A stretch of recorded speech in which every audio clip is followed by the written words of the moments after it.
Diana, Princess of Wales, and Sarah, Duchess of York, have not been seen together officially since their last appearance on the balcony of Buckingham Palace at Trooping the Colour in 1991. Since that moment, both their marriages have ended in separation. Once, the world was enthralled by scenes like this, ignorant to the reality that two of the world's most famous royal women were unhappy in their marriages to the Windsor boys, Charles and Andrew.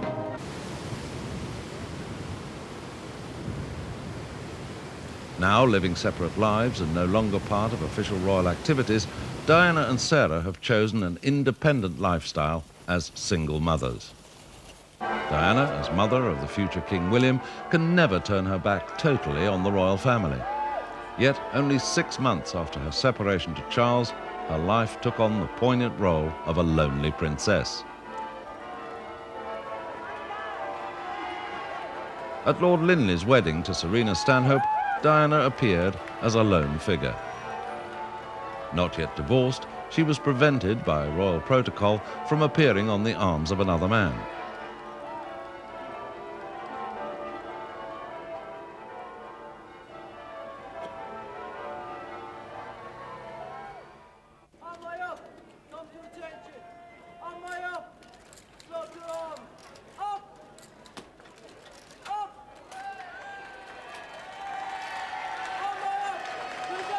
At traditional family turnouts, like the Queen Mother's birthday, both Diana and Sarah are now conspicuous by their absence, leaving their solitary menfolk to highlight the state of their respective royal marriages. Yet, for the sake of the children, Sarah and Andrew do appear together. At their daughter's school sports day, they're both present to give their support and participate in all the activities, including the parents' race.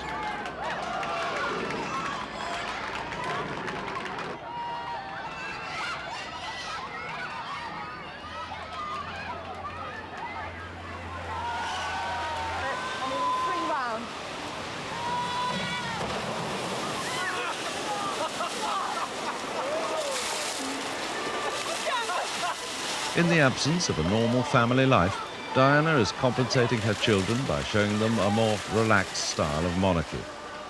As a single mum, she enjoys their company on a day out at Thorpe Park, a popular theme park near London.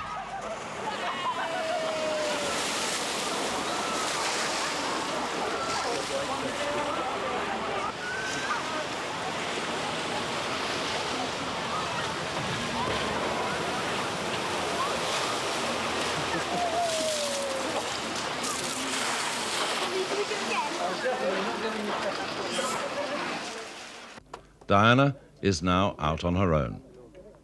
Officially independent of Charles, she's determined to maintain a high public profile and continue an active role supporting her charities at home and abroad. On a visit to Nepal shortly after their separation, Diana reasserted her position as a powerful focus for her charitable activities.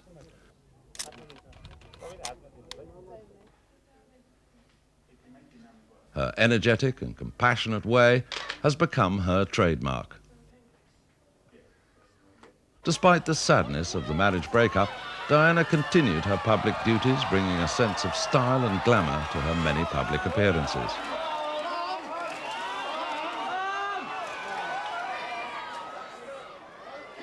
Between all this, though, there's the reality that her marriage to Prince Charles is over. The family unit has been split down the middle, and reunions are now centred around the two crown princes, William and Harry. As loving and caring parents, Charles and Diana get together when duties permit for occasional visits to their sons away at boarding school. For Sarah, the regular morning ritual of taking her children off to school hardly raises a flicker of interest. Between them, the ex-royal wives of Windsor are gradually slipping off the public stage, a position they once commanded so notoriously. They married into royalty only to reject its privileges and values in favour of a simpler, quieter and more honest life. The story of the royal wives of Windsor captured people's imagination and enthralled millions the world over.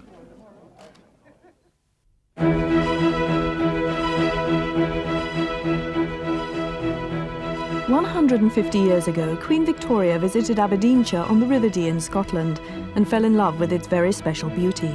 Since then, British monarchs have made it their summer retreat. When Queen Elizabeth comes to stay on the estate of Balmoral Castle, her family come too. Traditionally, it's been a place to relax and hide. But in the summer of '91, cracks began to appear on the unblemished facade of the family get-together. Rumours spread of royal marriages in trouble. When Prince Charles, heir to the throne, married Diana, he brought his beautiful young bride to Scotland on their honeymoon. Alas, their loveless marriage ended in separation after 11 years. The Queen's second son, Andrew, married Sarah. Within a few years, strains began to appear in their relationship too. After nearly 6 years, they separated. Sarah moved out of the family home with the two young princesses. She realized there was no hope of trying to salvage her stormy marriage to Andrew. The pressures were too much for these young women. They married their Prince Charmings to discover that life within the Royal House of Windsor brought loneliness, unhappiness, and despair.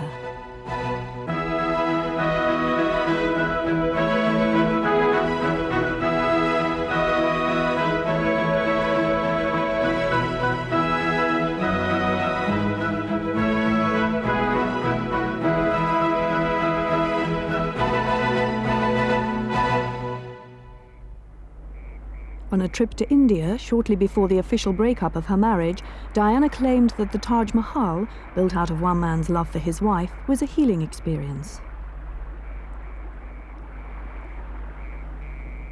In 1981, Charles had been here himself and had vowed to return one day with his new wife.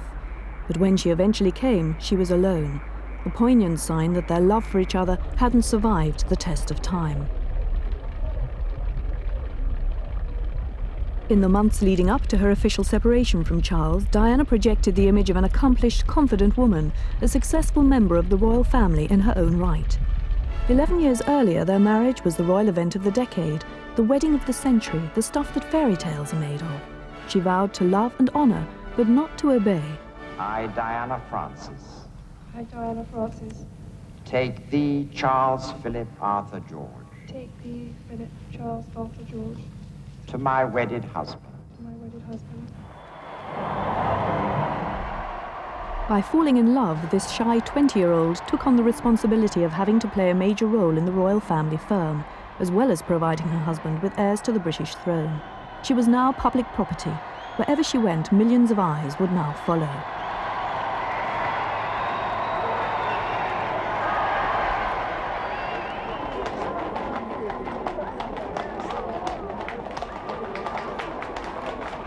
The British monarchy is a closed shop except through marriage. Initiation is a tough business, particularly for a commoner. When Sarah Ferguson, Fergie to her friends, married Prince Andrew, like Diana, she had to learn the ropes for herself. Sadly, she too ended up alone. Sarah had tried to do it her way and failed. She too had hopes and dreams, and like Diana, she made promises. But at 26, she was expected to bring a greater maturity to the role of royal bride and consort. She was given away by her father, Major Ron Ferguson. In later years, he would become the man she would turn to for advice in the absence of her husband away at sea.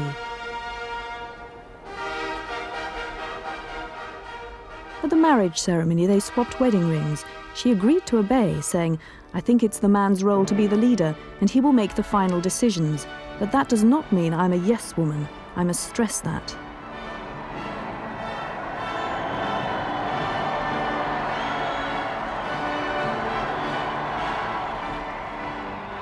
They made an attractive couple, Andrew the dashing naval officer, Sarah his exuberant partner.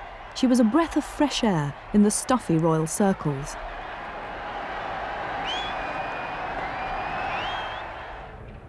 Together they projected a united front. We're a good team anyway. Yes, I think that's a saving grace, is the fact that in the last 9 months we've discovered that we work very well together. We're good friends, good team. Quite very happy. In contrast to the worldly manner of Sarah, Diana at 20 was far more vulnerable and naive. Before the engagement was officially announced, her shyness and inexperience at the mercy of a prying press was very evident. We thought it was going to be announced on his 32nd birthday, but there wasn't, and he told reporters yesterday that it may be coming soon. Have you any comment to make about that? Lady Di. No comment all round. Did you have a good weekend, though? It's work now, okay? Questioned on television before the marriage, Charles accepted press intrusion as an inevitable part of the job. He felt that it was just something you had to adjust to, and that Diana would learn how to deal with it pretty quickly. That's part of it. I think if you don't try to work out in your own mind some kind of method for existing and surviving this kind of thing, you would go mad, I think. And so, in the end, you do get used to it, but I don't know, do you find that after the last 6 months you're beginning to get used to it? Just. It is, I suppose, one of the most important things you're going to have to adjust to, really, isn't it? Of course, yes. And Prince Charles has been a great help to you in that Mark, progression. it's a tower of strength. Diana's shy Di image was in sharp contrast to Sarah's mature and extrovert manner. As a professional woman, Sarah had a career in publishing and was confident of her own identity. She seemed far more prepared than Diana for the stresses and strains of marriage in the public eye. At Diana's engagement, the world was officially introduced to a shy kindergarten teacher. Daughter of an English earl, she was unblemished, untrained and inexperienced. Her only expectation was to marry well. In her new public role, the strain began to show. At a polo match shortly before their wedding, Diana was led away in tears, exhausted by the marriage preparations and the constant glare of publicity.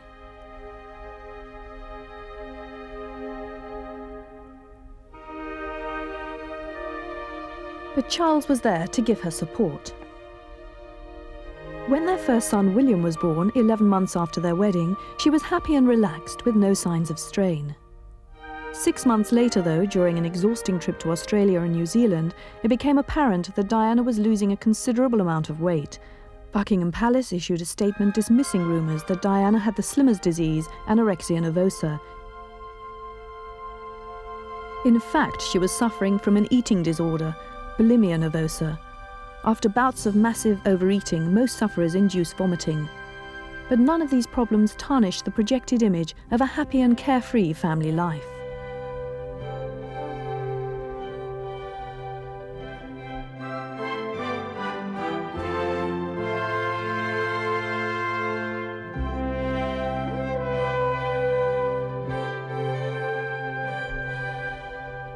With the pressures of public life, Diana never really gained control over her bulimia.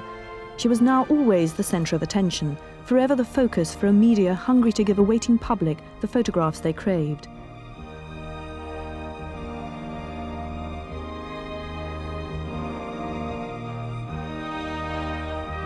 During official tours, she would go for days without eating properly, pausing only to gulp a chocolate bar.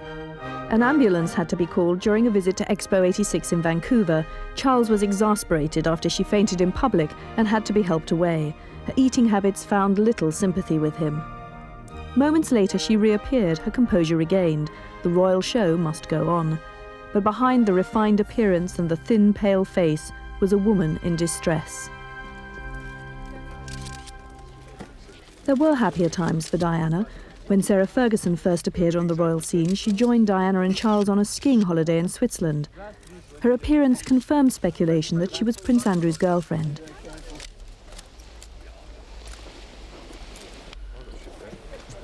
For Diana, the prospect of another outsider joining the royal family was a comforting thought.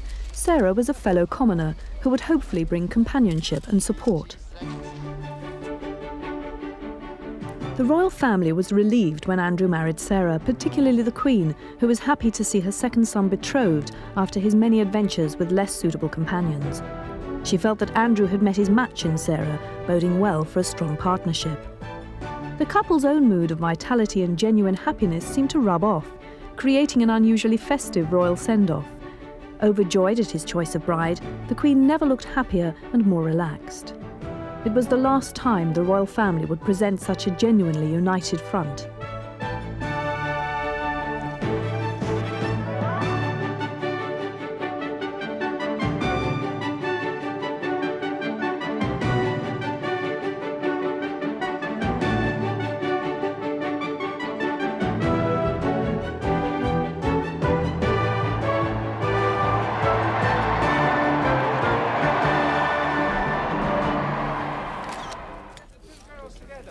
From the beginning, Sarah found royal life rather pompous. Skiing was one of her favourite pastimes, and early on in their marriage, the Yorks joined the Waleses on the ski slopes. But for Charles, duty comes first, particularly when cameras are present. There's a definite limit to how royals should behave in public, and it was just too much when his young wife and new sister-in-law were giggly and girly together. On this occasion, it was clearly Sarah's bad influence. Charles obviously thought their conduct unbecoming. On and off duty, Diana enjoyed Sarah's company. In the early days, they were frequent visitors to polo matches, as Sarah's father trained Charles's polo ponies. Later, though, Diana had to officially detach herself from Sarah's unacceptable behaviour, and they drifted apart. As Duchess of York, Sarah embraced her royal duties with enthusiasm. Shortly after their wedding, they left on an official visit to Canada. Sarah's passion for life and general bravado was greatly admired, and the young couple's relaxed manner won the hearts of the Canadian people. Obviously still very much in love, they were a huge hit.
There were more surprises to come when the Yorks arrived at a farewell dinner in Ontario. They had delighted Canadians with their informality, and it wasn't over yet. They were about to rewrite royal protocol on after-dinner speaking. The commentator's delightful phrase, it's wild, it's woolly, it's western, and good watching. Like my wife. Sorry.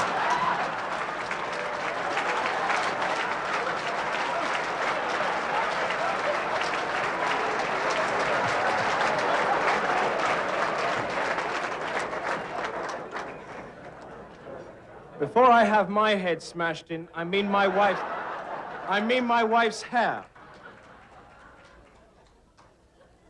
It's at times like these that my speech runs out, and I've decided that I'm going to give you a surprise.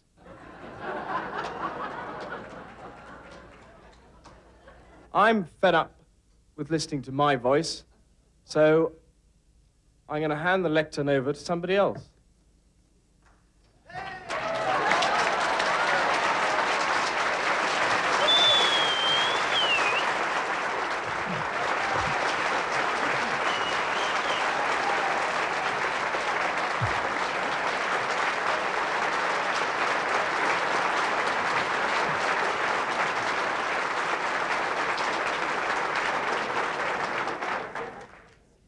I don't know what went wrong tonight, because normally I check his speeches and he slipped that in about woolly, western, whatever. Anyway, I could not go through a whole tour letting my darling husband of a year and a day do all the public speaking. So we agreed, for once, that I should have the last word tonight. You are very lucky to be living here, and I can now count myself, along with Andrew, equally fortunate to be an honorary Canadian.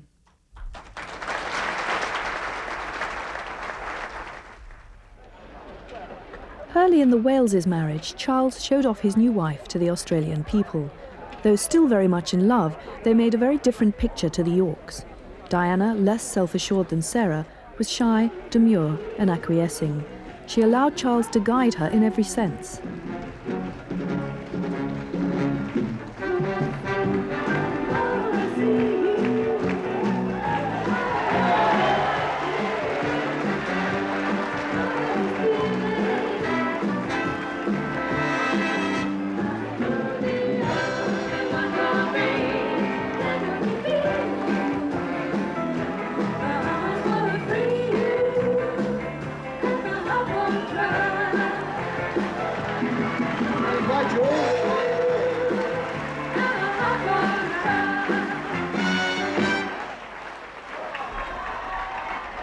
Charles's after-dinner speech in Tasmania was poignant.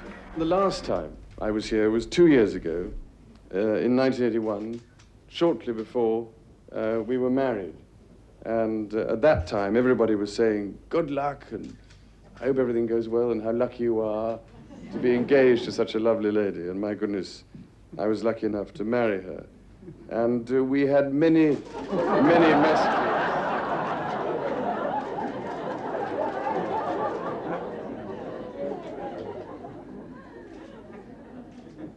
It's amazing what ladies do when your back's turned. Hiding behind her prince, Diana was still bathing in the glory of being his princess, and their love and affection for each other shone through. But Diana later became a master of hiding her emotions. She became embittered about Charles's unbending attitude when it came to doing exactly as he pleased, and she confided in friends that they were beginning to drift apart. But to her adoring public, Diana was still seen as a happily married woman supporting her husband.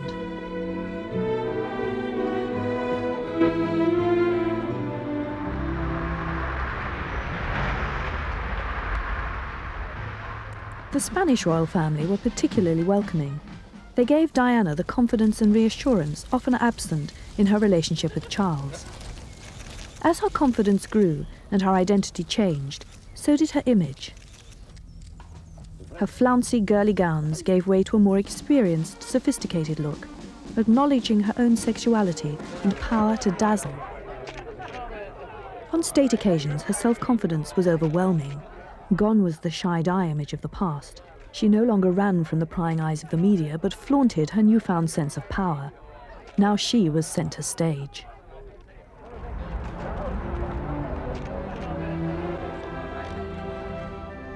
This was a butterfly bursting out from its chrysalis, now an equal to Charles and no longer needing him to guide her.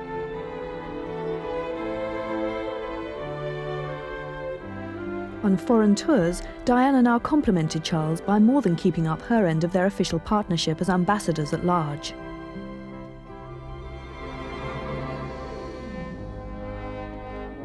She was now a personality in her own right, striking out and conquering for herself.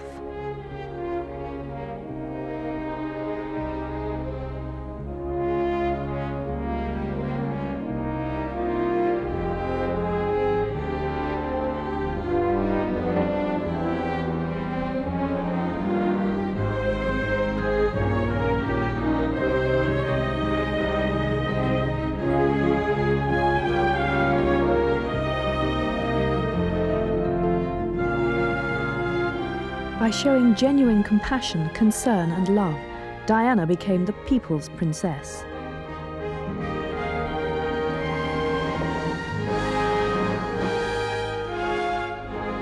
Their combined performances were stunning.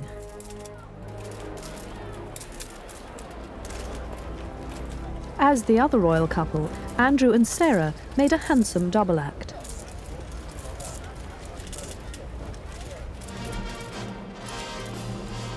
Very different from Charles and Diana, it was their relaxed manner that raised comment even during the most formal occasions. Sarah's dress sense also came in for a lot of public attention. When they were together, they revelled in each other's company, but these opportunities were rare. As a naval officer, Andrew was away at sea for almost 9 months of the year. Their time together was very precious, and stolen kisses at polo showed their youthful love for each other. But for most of the time they were forced to live apart, and Sarah found the stress of being alone hard to bear. With a natural zest for life, she needed the buzz of excitement. When Andrew wasn't around, she found life within royal confines rather dull.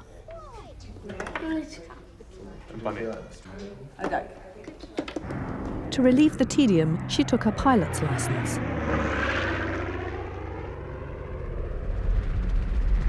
Flying was a way of life for Andrew, and she wanted to learn more about her husband's work. Not to be outdone, she also decided to fly helicopters. I now know exactly what he's talking about when he goes out on the sorties, so that's what I wanted to achieve.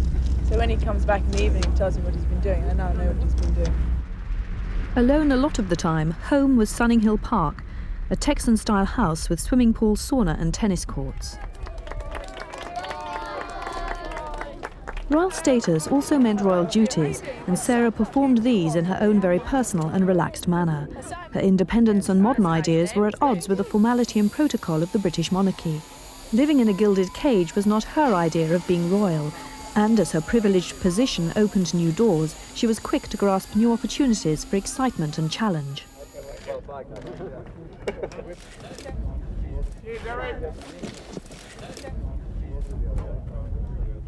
With Andrew away so much, Sarah was often on duty alone. She enjoyed the attention and company of men, and in Andrew's absence, she turned to her father for support, a man she had grown very close to after the breakup of her parents' marriage when Sarah was a teenager.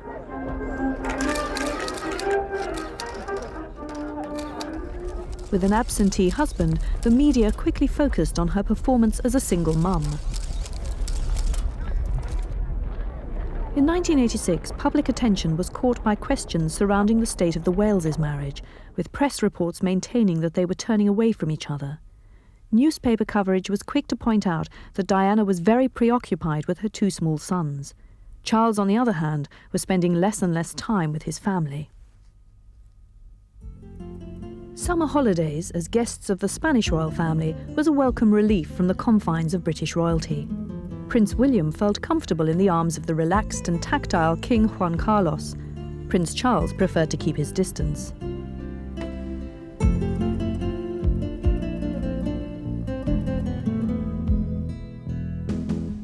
Diana, William and Harry enjoyed the easy manner of the royal house of Spain. Childhood holidays for Charles had never been like this. The concept of familiarity is alien to him. He'd been brought up to believe that royalty must maintain a sense of formality and mystique. When William was rushed to hospital after an accident at school with a golf club, Charles was accused of putting duty before family. Despite the possibility of surgery, he slipped away for an appointment. Naturally, there was strong criticism for his swift departure, and the incident proved that Charles was to blame for his bad image as a father. When William was out of danger, his mother left for an engagement. Diana, how's your son? Vivacious and sweet-natured on the surface, Diana has in her character an underlying sense of purpose. With her high public status, she threw her weight behind many social issues. During a speech at a family congress in Brighton, she touched on the importance of the family unit. I could only point to those mothers, fathers and children in lonely isolation or in comfortable conformity who simply do their best with what they have. Their success is measured by the care they have for each other, and I suspect there is no better form of judgment. Diana's concern for family life and the loneliness of others identifies her with women under pressure. She visited wives of soldiers sent to fight in the Gulf War and spoke from the heart. To show that you are not forgotten, especially at Christmas time. There is nothing, of course, that I can say which will fill that gap in your lives, and to say that I, along with so many others at home, understand and sympathise with you at this time. By visiting AIDS patients, Diana has chosen to take up one of the world's major issues. In 10 years of public narrati, the human immunodeficiency virus has attracted more than its fair share of prejudice and ignorance. Meanwhile, Sarah was doing her duty, performing in a style the cameras had come to expect. Unfairly, she was lampooned. Determined to be herself, she chose to support good causes, but in her own way. Her lack of regard for the cool, stuffy royal performance left her wide open to criticism from Buckingham Palace. I'm not going to sing a song, and I haven't prepared a speech, but I just am so pleased to be here today. I mean, it's just wonderful. I mean, it's not very much snow, and I think you've done a fantastic job. There was fierce criticism that her speeches and general behaviour were too unconventional and familiar. The press often made disparaging comments on her dress sense.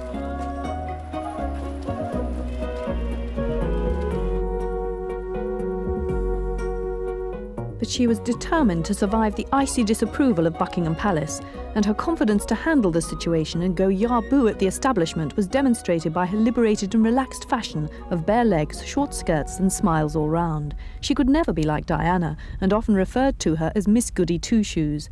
Over-familiarity with the press was frowned upon. Diana would never have done this.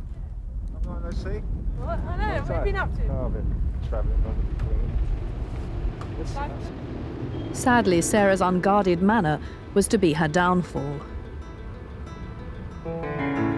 In a fashionable block of flats in London's Chelsea, her passionate nature and zest for life were suddenly exposed to the world when holiday photographs featuring Princess Beatrice and Texan oil millionaire Steve Wyatt were discovered by a window cleaner. Allegations of Sarah's infidelity confirmed gossip that her marriage to Andrew was on the rocks. In the eyes of the establishment, the lonely royal mother had failed to progress from commoner to royalty.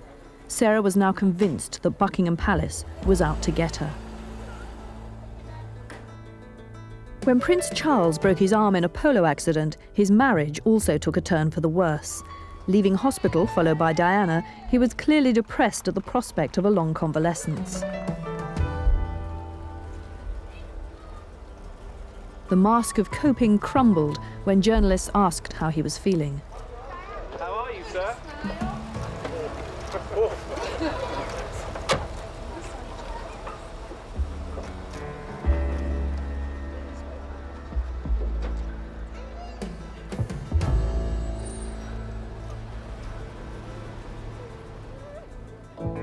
For tender, loving care, he returned, without Diana, to their Gloucestershire home and into the arms of his close friend, Camilla Parker Bowles.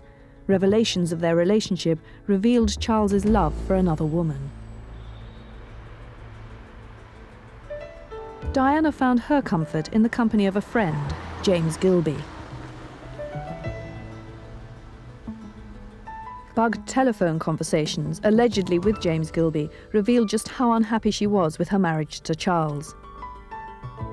But the show must always go on. For generations, the ceremony and privilege of royalty have been carefully maintained to perpetuate the myth that royals are a world apart, something removed and unreachable. At state occasions like Trooping the Colour, the royal family is duty-bound to put on a happy face. A well-orchestrated management system creates this facade. All the pomp and circumstance is an important part of presenting stability and continuity, and giving the public what they expect.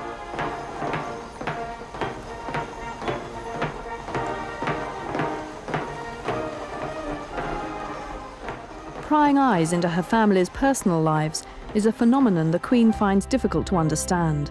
Like many of her subjects, the British monarch is typically restrained when it comes to inquiring about other people's difficulties. Keeping up appearances, no matter what happens, is a vital part of being royal. As a mother, the Queen finds it difficult to face up to family problems. She will go to almost any lengths to avoid confrontation.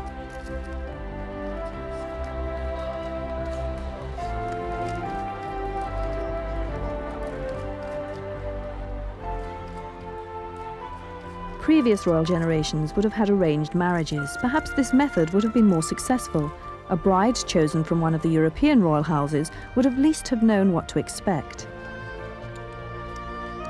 All royal family occasions must be seen to be enjoyed. Grandmothers have a difficult enough task holding any family together, even without the constant prying of the media. Under the pressures of a crumbling marriage, and in the full glare of publicity, Andrew and Sarah tried to continue with their daily lives. Andrew carried out his duties as a naval officer, while Sarah took their 3-year-old daughter Beatrice to and from school. After weeks of speculation, the announcement of the York separation was finally made after the Queen's solicitor and a team of lawyers had discussed all the details of exactly how it would be arranged, including the custody of the children.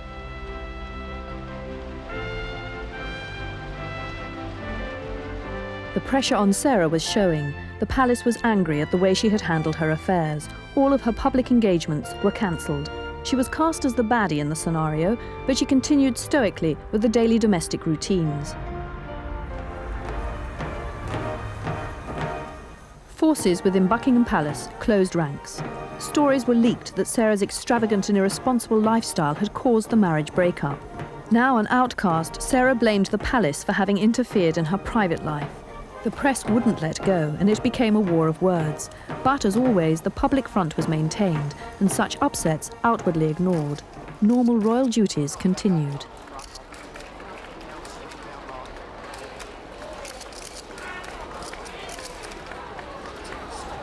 Reports that the Queen was unhappy were confirmed when palace officials claimed that the knives were out for Fergie. Newspaper circulations were boosted as more revelations came off the presses. Sarah owed her public status to that one memorable day when she married Prince Andrew. Now she was suffering the consequences of taking on a job she couldn't fulfill. Branded unsuitable for public life, Buckingham Palace now closed its doors on her. Andrew responded with a round of public engagements, outwardly untouched by all the scandal.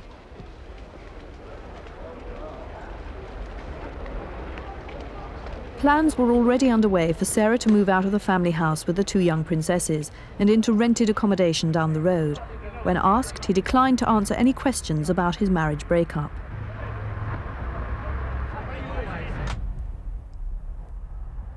The death of Diana's father, Earl Spencer, once again focused attention onto the state of the Waleses' marriage. Diana had been very close to her father. At her engagement, he was immensely proud of his daughter and very happy for her. I saw Diana last night. He looked absolutely radiant. Charles arrived at the funeral by helicopter, alone. This was immediately picked up on by the press as another example of their leading separate lives. He then joined his wife and other members of her family at the church. The Spencer family's private grief now became public spectacle as newspapers probed for more signs that Charles and Diana were moving further and further apart. Diana's personal message of love to her father was simple. "I miss you dreadfully, darling Daddy, but will love you forever, Diana." Still mourning her father's death, Diana and Charles attended his memorial service. Diana blamed herself for not being at his bedside when he died. On a happier occasion, she took her two sons to the premiere of the film Hook. Again, Charles was conspicuous by his absence. Alone without her husband, she is regal yet relaxed. Diana dispenses with stuffy royal ceremony. She knows that her strength and popularity comes from being a princess of the people.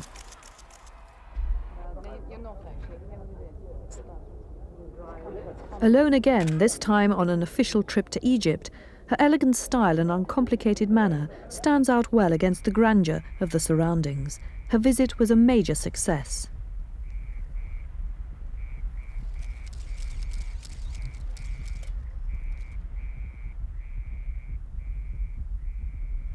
Charles preferred the solitude of a Turkish landscape. Separately, they were happier people. Having first been introduced to foreign tours by Charles, Diana now had the self-confidence to perform solo. Meanwhile, Sarah was getting accustomed to her official single mum status. She'd regained her composure and self-confidence. Even ex-royals must keep up appearances. For Diana, press attention now focused on the more intimate details of her relationship with Charles. Stories were leaked to the press about the real state of their marriage. There were startling revelations.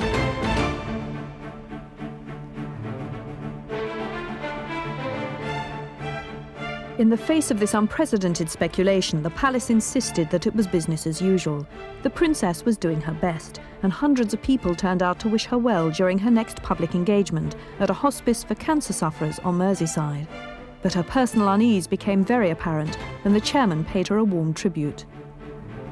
In all that you do, you reflect so very sincerely the philosophy of tender, loving care, which is and always will be the hallmark of this hospice.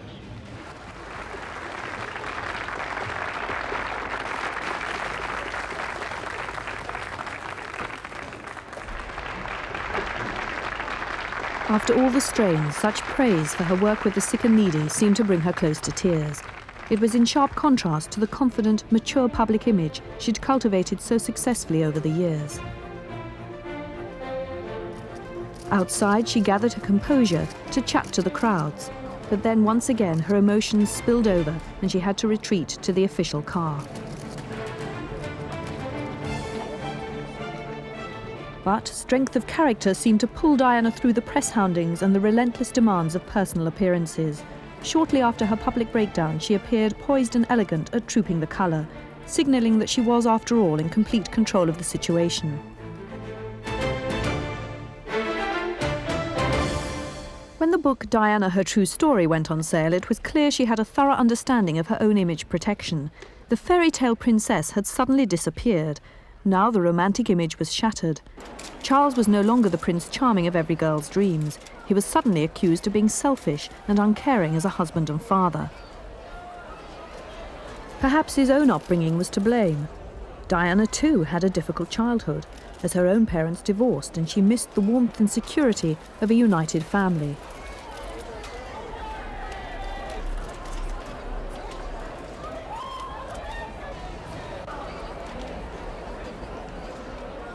Charles's parents have stayed together, but their relationship with their children has never been close. Being a monarch is a lonely and demanding role. Putting duty first, the Queen regrets she didn't spend more time with her children when they were small. But the Windsors are a close-knit bunch, particularly at a family wedding, when they mustered around cousin Lady Helen Windsor. For the sake of harmony and the cameras, just for one day at least, marriage difficulties within the royal family were put to one side, as they all turned out in force.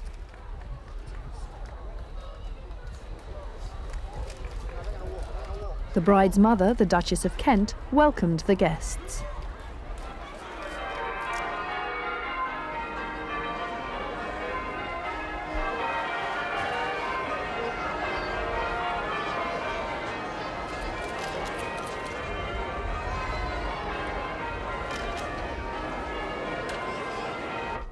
Sarah had been the one missing wedding guest, but at another marriage, her eldest daughter, Princess Beatrice, was a bridesmaid.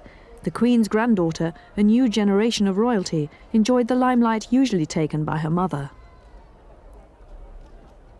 But Mummy too was heading for more press attention and trouble. After revelations of Sarah's association with the Texan millionaire Steve Wyatt, public interest now centred around another Texan, Johnny Bryan. His cover as Sarah's financial advisor was blown wide open after photographs appeared of the almost naked couple cavorting on holiday together in the south of France. It was a royal exposé without precedent, and the world's press had a field day. Sarah's alleged lover, Johnny Bryan, failed to get an injunction to stop publication of the very revealing photographs, and the media onslaught continued. Eventually, Johnny Bryan and Sarah were successful in winning a court battle in France against intrusion of their privacy by the French freelance photographer. Sarah insisted that he was merely her financial advisor and a close and trusted friend of her husband Andrew. He was, after all, dealing on behalf of and with the blessing of the Queen. Where's your call, Mr. Bryan? Sorry, I have no further comment to make in addition to the comments and statements I made last night. Have you seen the...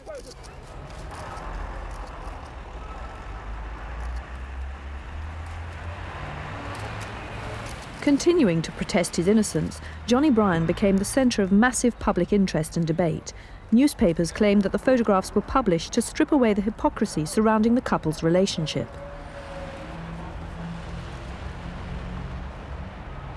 The press were quick to tell their readers that the couple had spent holidays together in Thailand, Argentina, New York and Euro Disney. When the story broke revealing Sarah's holiday romance with Johnny Bryan, the royal family, including Sarah, Andrew and the children, were the holiday guests of the Queen at Balmoral Castle. The newspaper headlines exploded like a bombshell at the royal breakfast table. Immediately, the royal publicity machine went on the defensive. Prince Andrew claimed that the photographs were a set-up. Stories were hatched that Sarah was suffering from a nervous breakdown. Even the Queen doubted that Sarah would ever be able to shoulder official duties again. The Duchess of York left Balmoral in disgrace. She discreetly drove her children to Aberdeen Airport while the rest of the royal family prepared for church. Sarah had to face the reality that the royal family no longer considered her a member. With her children, she boarded a flight for London and virtual exile.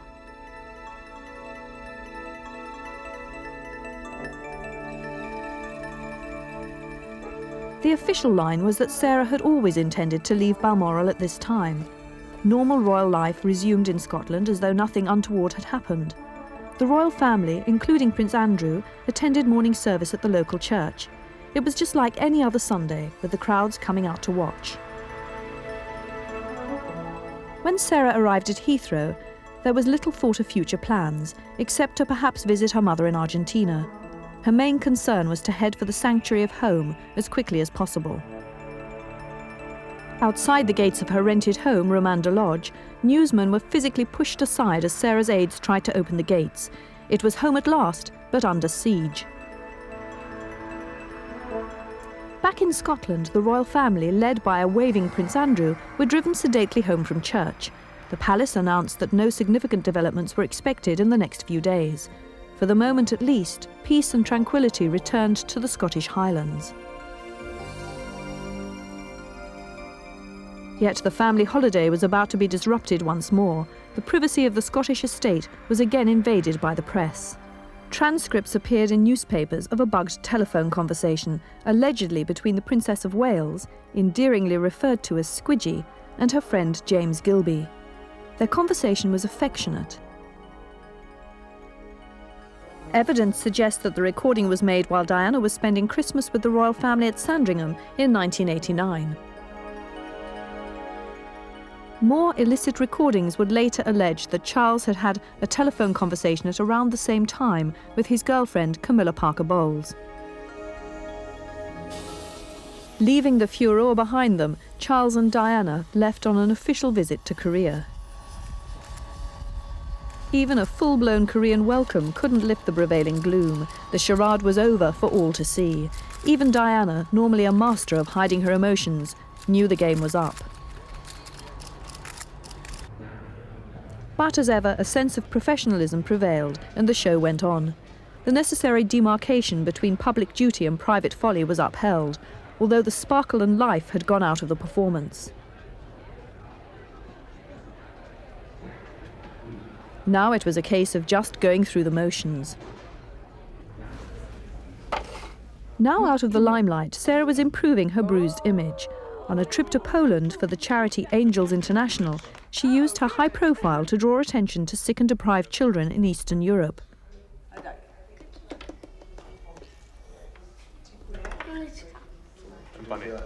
Lucky. The press had come to watch Sarah, but soon found themselves drawn to the plight of children the world had forgotten.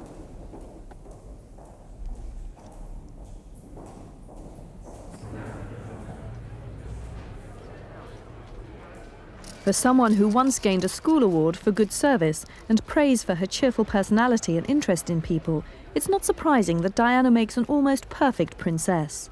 Tactile by nature, she promotes the importance of physical contact and family values. Hugging has no harmful side effects. If we all play our part in making our children feel valued, the result will be tremendous. There are potential huggers in every household. Always the focus for hugs and kisses, she represents a new, more accessible type of royal, a much-loved icon the public won't want to give up. Their admiration is genuine, their affection spontaneous.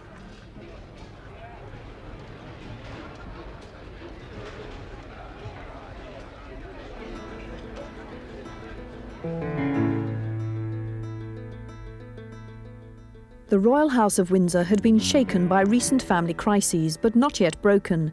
It was then with cruel irony that Windsor Castle burst into flames. With so many aspects of royalty already under question, it was as if their home itself was now under attack. The billowing smoke could be seen from more than 10 miles away. The largest inhabited castle in the world was in the grip of a major disaster. The Queen and her sons could only wait and watch as firefighters fought to save what was left of their family home.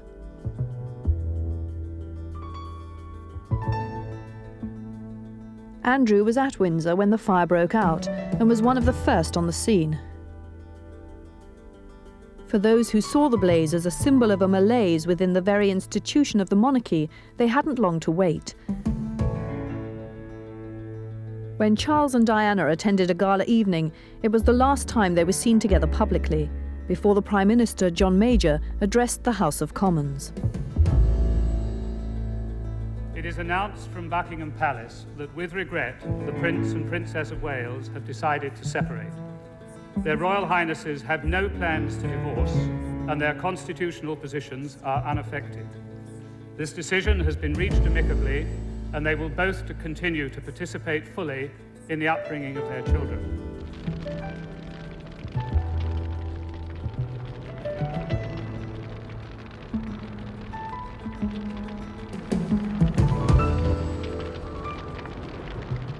The memories of two royal marriages were rapidly going up in smoke. A grand spectacle for some, but taking with it the hopes and expectations of a majority who see the British monarchy as a point of stability in a world of change. The Queen attended a banquet at the Guildhall shortly after the fire and summed up the feelings of a wife and mother whose family and home had suffered incalculable damage. Her comments were poignant. 1992 is not a year on which I shall look back with undiluted pleasure. In the words of one of my more sympathetic correspondents, it has turned out to be an annus horribilis.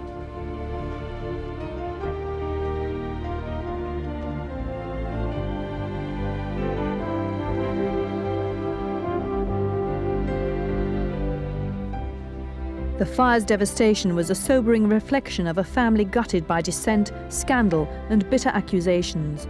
All the Queen's grandchildren are now products of broken marriages.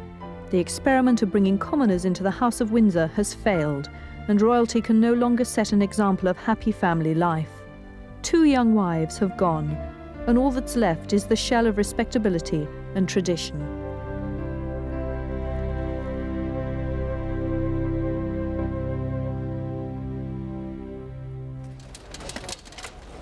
It had all begun so well. Royal marriages off to a good start with spontaneous signs of affection and happiness, grandchildren, heirs to the throne, and a promised future built on mutual support and public partnership. Yet set against the power and ceremony of British royalty, the dreams faded. The husbands failed to live up to expectations, and it was all too much for the wives of Windsor. They were a new breed, young, independent, and unwilling to bow to a system they considered stuffy and outdated. They received little guidance from within the palace and had to find their own way. Neither had set out to challenge time-honoured customs, but their effect on the whole image of the British monarchy has been dramatic. Together they've opened up a new line of questioning on an institution that must move with the times if it's to survive into the 21st century.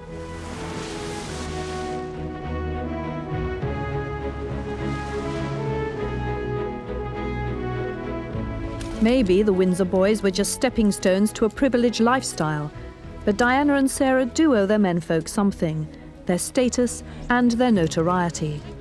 As the ex-royal wives of Windsor, Diana and Sarah will fight hard to maintain their influence over the children. As mothers to the Queen's grandchildren, they still have an important role to play in the lives of the next royal generation.